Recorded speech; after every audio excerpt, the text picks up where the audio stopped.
do Evangelho, bem-aventurados os que são misericordiosos. E o item 1, 2 e 3. Perdoai para que Deus nos perdoe. Uma própria condição do Pai Nosso, que Jesus nos ensinou, onde Ele nos pede, nos coloca isso como base da sustentação para a nossa caminhada aqui. Então começa assim, item 1, bem-aventurados os que são misericordiosos, porque obterão misericórdia. Está no Evangelho de Mateus, capítulo 5, versículo 7. O 2. Se perdoardes aos homens as faltas que cometeram contra vós, também vosso Pai Celestial vos perdoará os pecados. Mas, se não perdoardes aos homens quando vos tenham ofendido, vosso Pai Celestial também não vos perdoará os pecados. Mateus capítulo 6, versículo 14 e 15. Aí vem o 3. Se contra vós pecou o vosso irmão, ide fazer-lhe sentir a falta em particular e a sós com ele. Se vos atender, tereis ganho o vosso irmão. Então, aproximando-se dele, disse-lhes Pedro: Senhor, quantas vezes perdoarei a meu irmão quando houver pecado contra mim? Até 7 vezes? Respondeu-lhe Jesus: Não vos digo que perdoeis até 7 vezes, mas até 70 vezes 7 vezes. Também está registrado por Mateus, no capítulo 18, versículo 15, 21 e 22. Então, nesse texto,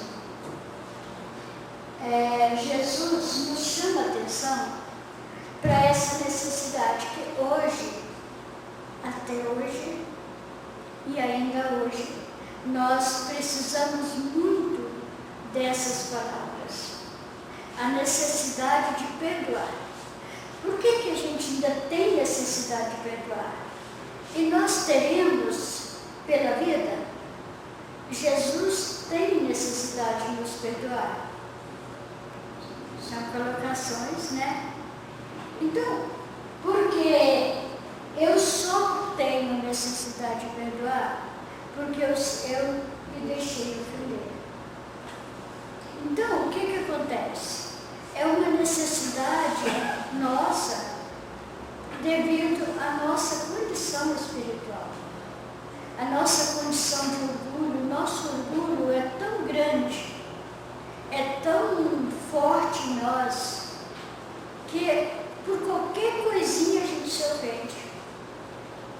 Às vezes uma pessoa olha para a gente e você acha que ele está falando de mim. Deve ser problema de consciência, não é? Porque nem sempre as pessoas que olham para você estão pensando mal de você. Talvez está te achando uma pessoa fantástica, uma beleza, Mas Jesus coloca isso aqui porque essa questão do orgulho, da vaidade, da intolerância é um dos grandes empecilhos para a nossa evolução. É a grande dificuldade e a razão porque nós ainda estamos aqui no mundo de provas e expiações.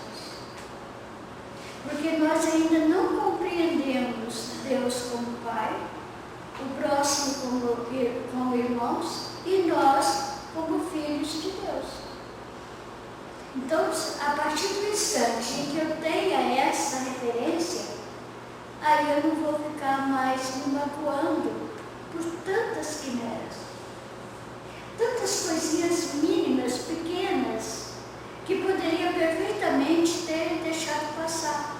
Porque não sou eu que vou fazer com que meu irmão acerte as contas com a lei divina.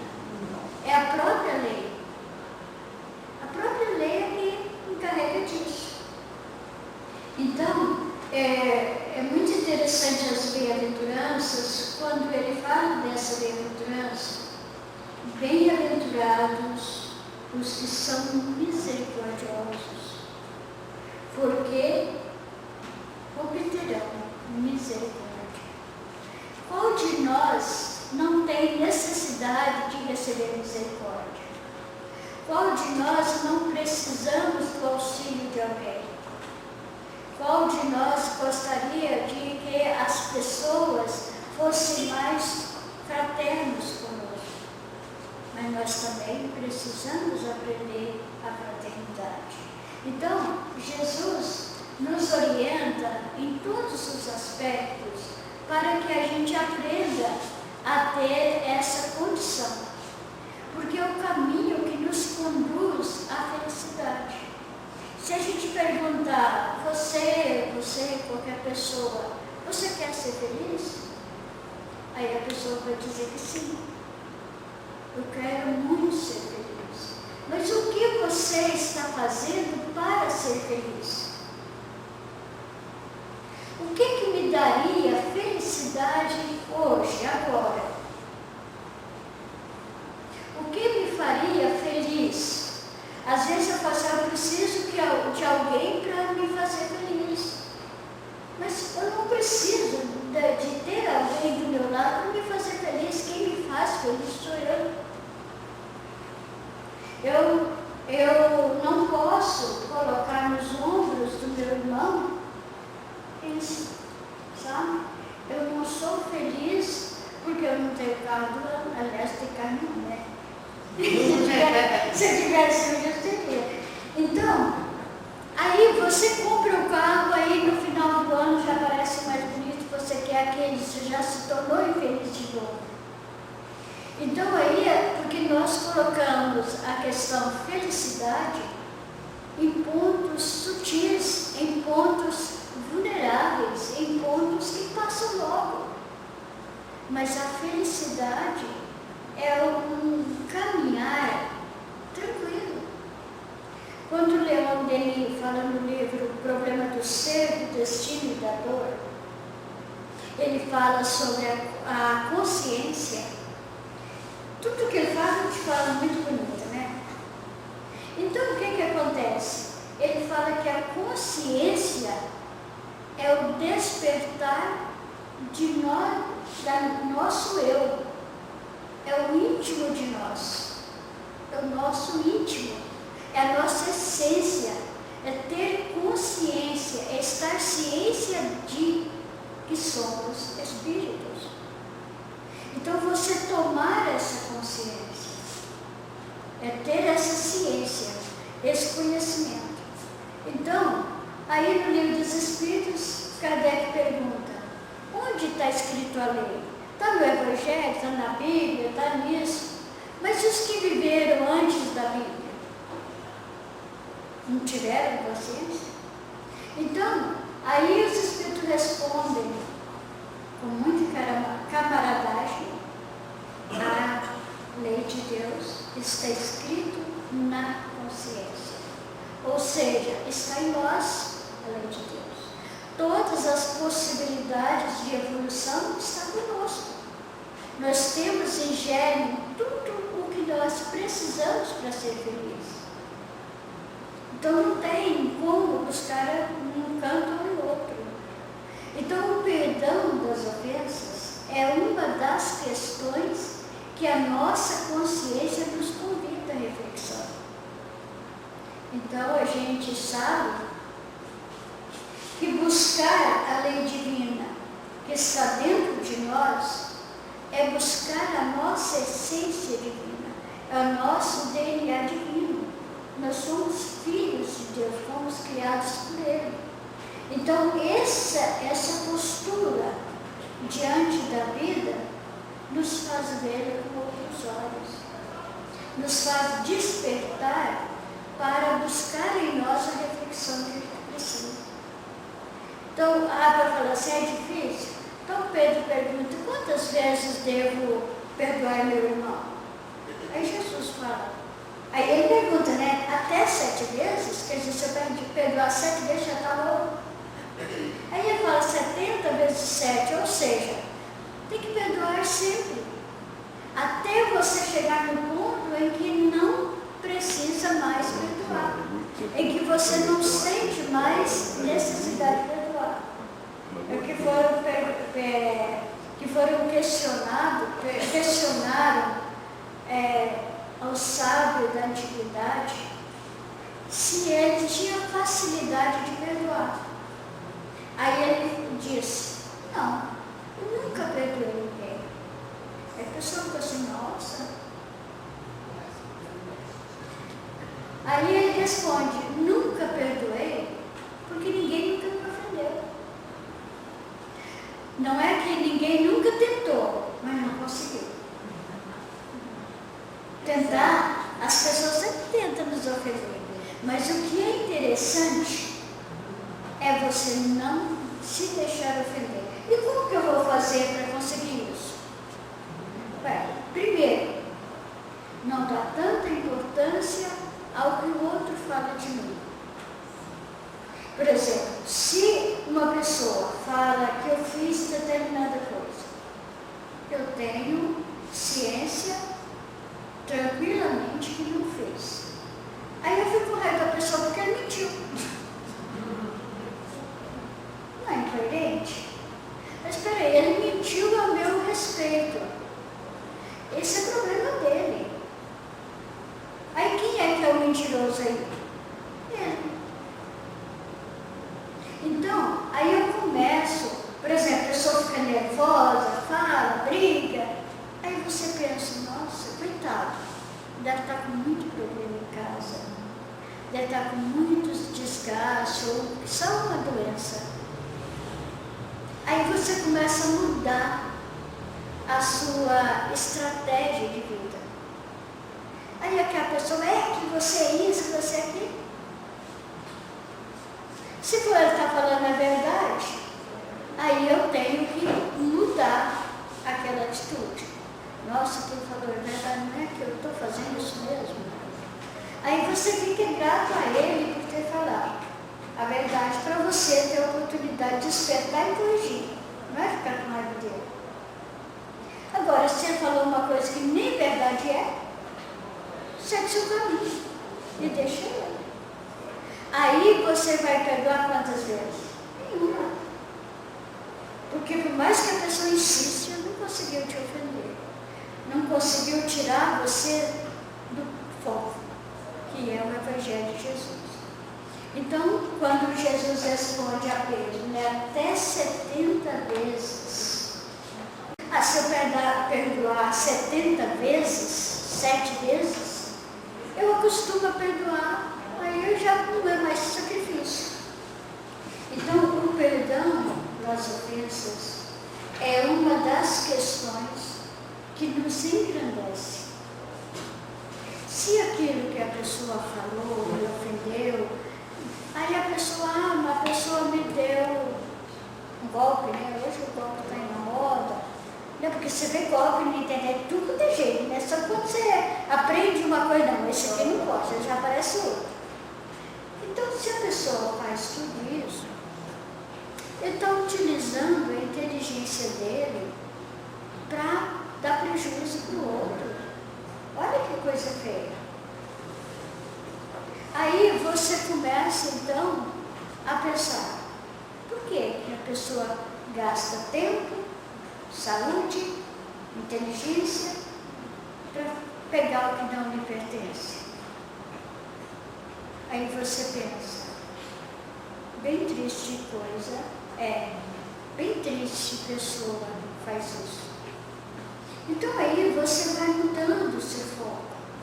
Ao invés de você pensar, nossa, vai falando isso de mim, não sei o que tem, você inventa um rosário de coisas, isso você vai ficar martelando. Quando você não gosta de alguém, aí você começa a ter um mal querer, vira uma ofensa mais grave, e aí chega a uma questão de ódio. Aí a coisa complica.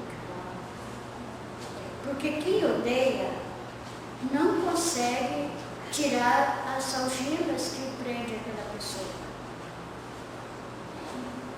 Então você fica ali remoendo aquilo.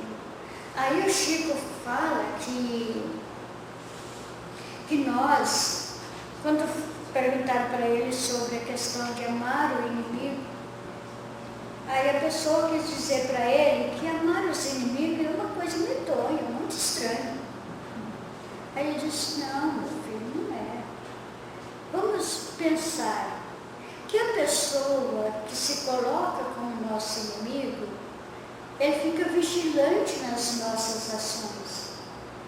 Eu faço uma coisa pequenininha, dou só um passinho fora da linha, ele me traz de volta. Ele dedica a vida dele para me fazer evoluir. Ué, não me deixa errar, não dá sossego.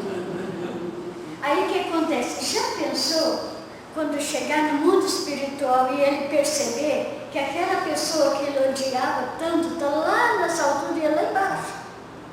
Mas você dedicou sua vida a fazê-lo progredir e ele aproveitou. Então, gente, isso é uma questão para a gente refletir. A lei de Deus, ela é calma, ela é suave, ela é tranquila. Basta que a gente traga ela com sinceridade para a nossa vida. Então, por isso que Deus permite que tenhamos inimigo. Por que Ele permite? Porque eu que fiz o inimigo, Ele só permite que eu faça inimigos. Mas eu não posso me colocar como inimigo de ninguém. Quando eu começo a me colocar na condição de inimigo de alguém, eu estou criando um grande problema para mim. Agora, quando alguém se coloca como meu inimigo, é com ele. Né? Então, como diz o Divaldo, sabe, o mal que me faz mal é o mal que eu faço. O mal que alguém faz para mim, não me faz mal. Porque eu só respondo pelas minhas atitudes. Eu vou responder pela atitude de outro, por mais que ele seja próximo. Eu vou responder pelas minhas atitudes. Então, perdoar as ofensas. A gente fala, nossa gente, acho que perdoar as ofensas está com os dias contados, né? O que vocês acham? Feliz de nós quando essa lição não for mais necessária. É sinal que nós aprendemos e praticamos a lei de Deus. Porque aí coloca como condição, se perdoardes aos homens as faltas que cometerem contra vós, também vosso Pai Celestial vos perdoará os pecados. Aqui é interessante no Evangelho, porque Jesus fala que se perdoardes aos homens as falhas que cometerem contra vós, também vosso Pai, aqui não fala meu Pai, fala vosso Pai, por quê? Porque é dentro da linguagem que eu posso entender de Deus. Então, por isso que fala, é como, então Deus é vingativo. Se eu não perdoar, também não perdoa. Pronto. Tal pai, tal filho. Não é assim. Ele está dizendo que dentro da lei de Deus, dentro da lei natural, existem fatores de confraternização que eu preciso aprender. Então, se eu não perdoar o meu irmão, eu não tenho condições de estar quite com a lei divina. Não é? Deus vem aqui e fala, eu não vou te perdoar não. Pronto. Não é isso. Quem faz isso somos nós. Que ensinamos para os nossos filhos, né? Se você apanhar na escola, eu chegar aqui eu te bato. E você está ensinando o seu filho a ser agressivo. Mas Deus é Pai, educador por excelência.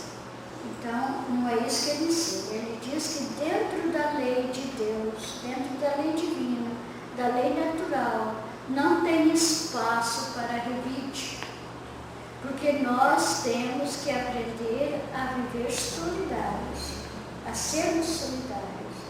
a viver com tranquilidade uns com os outros. Então, não é de botão que irmãos sejam inimigos. Irmãos é frato, né? Fraterno, fraternidade, amor ao próximo. Então, é nesse sentido que Jesus diz que o vosso Pai Celestial também não vos perderá os pecados. Porque nós temos que aprender o seguinte, olha, seu pai não acha bom isso.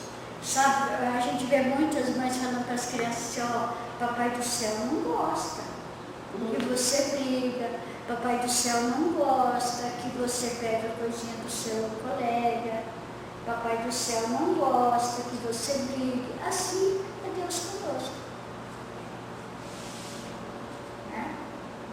Porque se a gente pensa, nossa, Deus vai ficar triste comigo. Como que eu posso achar o adjetivo tristeza no vocabulário divino? Não tem, gente. Então é uma forma de Jesus nos educar, dizendo que se eu não conseguir perdoar o meu irmão, como que eu vou pedir ao Pai Celestial que me perdoe? Aí Jesus tem aquela parábola do trabalhador infiel, uma série de coisas, do filho pródigo, onde eu estou ensinando como que a lei funciona com aquele que age em determinada situação. Porque para o Cristo, nós somos ainda muito crianças. Tem hora que a gente pega assim, dando birra, né? Eu não aceito isso. Oh, que legal. Eu não aceito. Esses dias mesmo a pessoa fala assim, reencarnação, eu não aceito reencarnação. Não, tudo bem, então agora não tem mais reencarnação, pronto, está resolvido. Então não é a gente dar birra, pegar, espelhar e falar que eu não aceito determinadas questões da lei divina. Mas sim que eu tenho que aprender a compreendê-las, o mecanismo delas. Se nós pararmos para refletir as coisas mínimas em que a gente fica parecendo criança mesmo, a gente se envergonharia.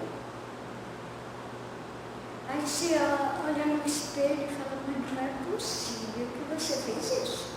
Eu não acredito que você fez isso. Mas você olha no espelho. E quando eu faço uma coisa assim, que a consciência acusa, aí é bom de morar sozinho por isso. Não pode falar, não tem ninguém escutando. Só uma nuvem de testemunho. Aí, então você chega e fala para você, mas por que você fez isso?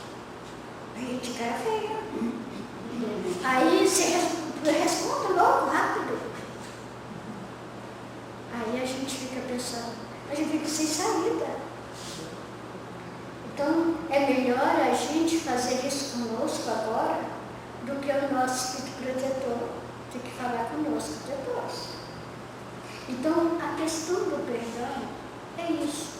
É você não ter pelo seu irmão nenhum tipo de rancor. Não ser empecilho em nenhum momento para o progresso dele. É você colocar no lugar do outro. Então, no Pai Nosso, quando Jesus fala, perdoa as nossas dívidas, assim como nós perdoamos.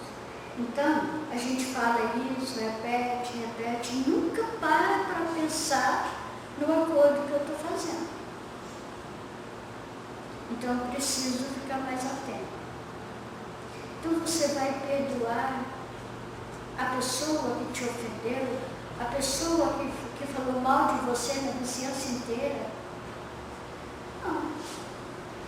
Aí você tem que arrumar tanto trabalho no Santo Espírito, nas atividades, que aí você não tem tempo nem de saber o que o vizinho está pensando de você, o que aquela pessoa falou. Aí você pensa, gente, oferece um trabalho para ele. Bom, Sabe a mãe do Chico, que a vizinha estava, a mãe não, a madrasta, que a vizinha estava roubando as verduras? Aí ela pediu para o Chico procurar com a mãe dele o que ia fazer com a vizinha. Aí a Maria João de Deus falou assim, olha, fala para a cidade que quando vocês forem sair, deixa a chave com ela. E fala para ela tomar conta da horta, da casa. Aí eu pensei, gente, eu vou entregar a chave da minha casa para o ladrão? Porque ela já sabia que era ela, só não sabia como fazer. Aí então, eu disse, pô, mas se a dona Maria falou para fazer, vamos fazer, né? Aí vai sair, aí foi lá e falou para a vizinha, olha, eu vou ter que sair com as crianças, e tem alguém, você não acredita? E tem alguém pegando as verduras que é para a gente vender, para comprar as coisas para casa? Aí ela faz aquele, nossa, então a senhora vai ficar com a chave para ninguém fazer isso. Acredita que nunca mais sumiu um pé de alface?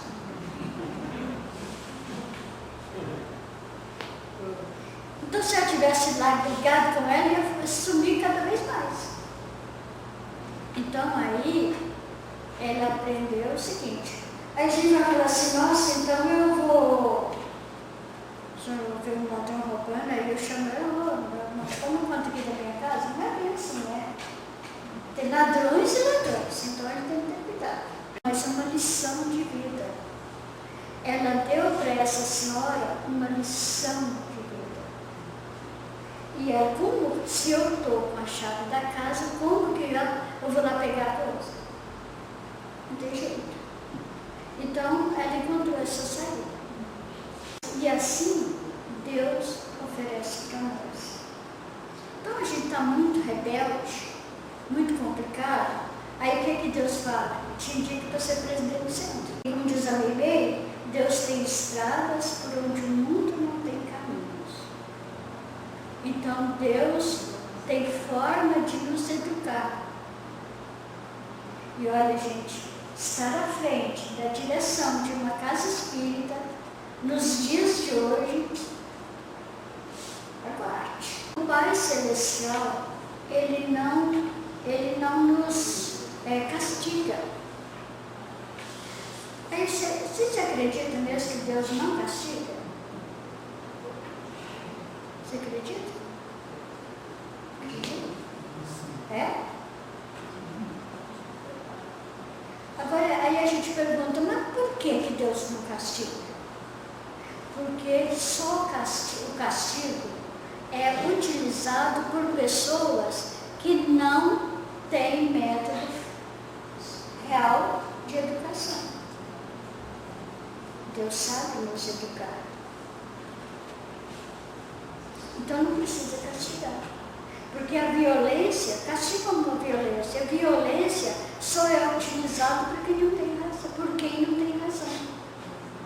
Perdeu a razão, agride. Pode observar. Né? Quando você fala uma coisa com a pessoa que ela não tem saída, a gente chuta a canela. Não quer saber. Então, essa lição é para a gente pensar. Quando nós estivermos diante de alguém que é aquela pimenta mais na nossa macarronada. Sabe, aquela pessoa. E o que é mais interessante na questão do perdão é que Deus coloca na nossa família, como esposo, como filho, como qualquer gente, dentro da nossa casa, aquela pessoa complicada.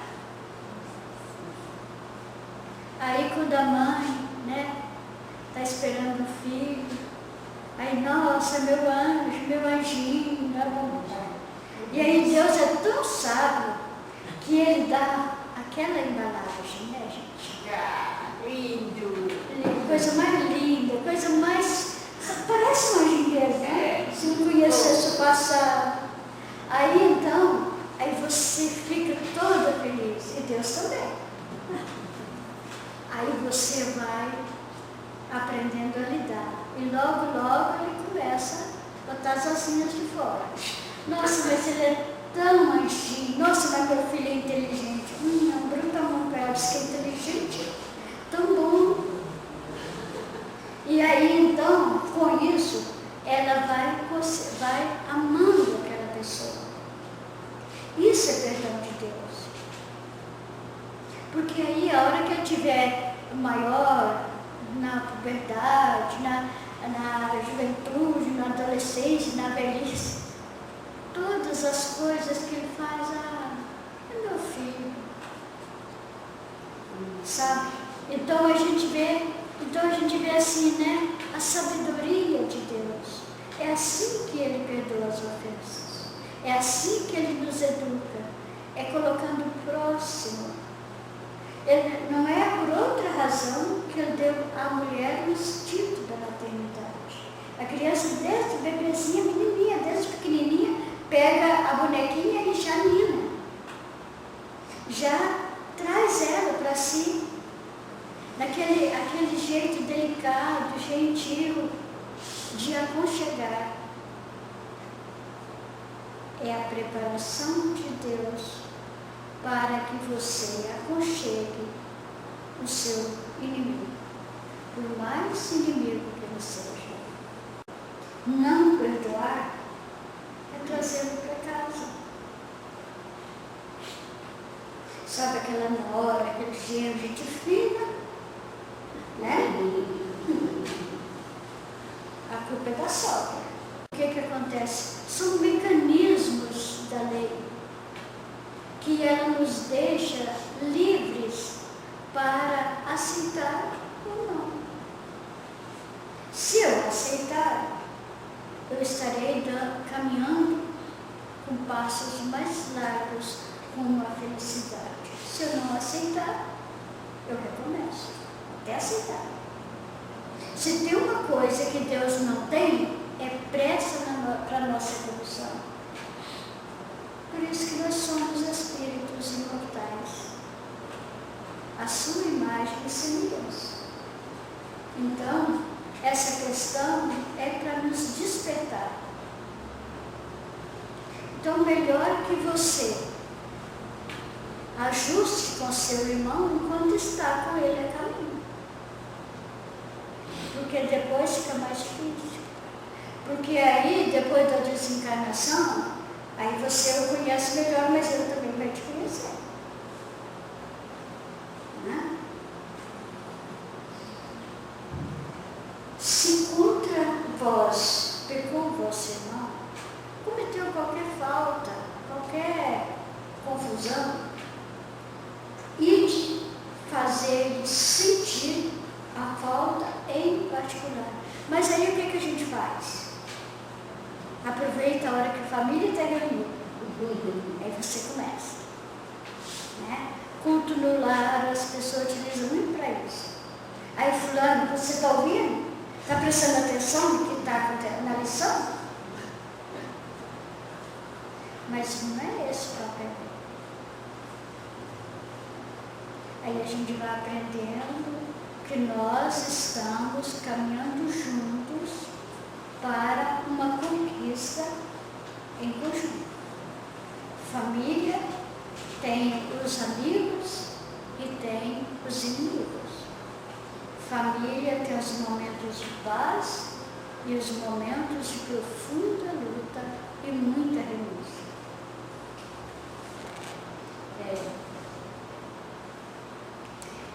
Então, fazer ele sentir a sua falta a sós com ele. Então, Jesus nos dá até o meio, até a fórmula de fazer isso. Chama no particular, fala, aquele dia que você me falou isso, não é verdade. Por isso e tal. Aí aqui ele fala, né? Falta em particular a sós com ele. Se vos atender, tereis ganho o vosso irmão. Então, aproximando-se dele, disse-lhe Pedro, Senhor, quantas vezes perdoarei ao meu irmão quando houver pecado contra mim? Até 7 vezes? Né? Eu perdoei 1, 2, 3, 4, até 7. Tá bom, né? Aí Jesus diz, não vos digo que perdoeis até 7 vezes, mas até 70 vezes 7 vezes. Ou seja, o perdão tem que ser incondicional à quantidade. Não existe um limite para se perdoar. Existe a necessidade de fazer. Aí tem umas pessoas que acrescentam até 70 vezes cada ofensa. Não, a ofensa, se eu tiver perdoado, é uma só. Eu não perdoo a mesma ofensa 2, 3 vezes. Eu perdoo uma só.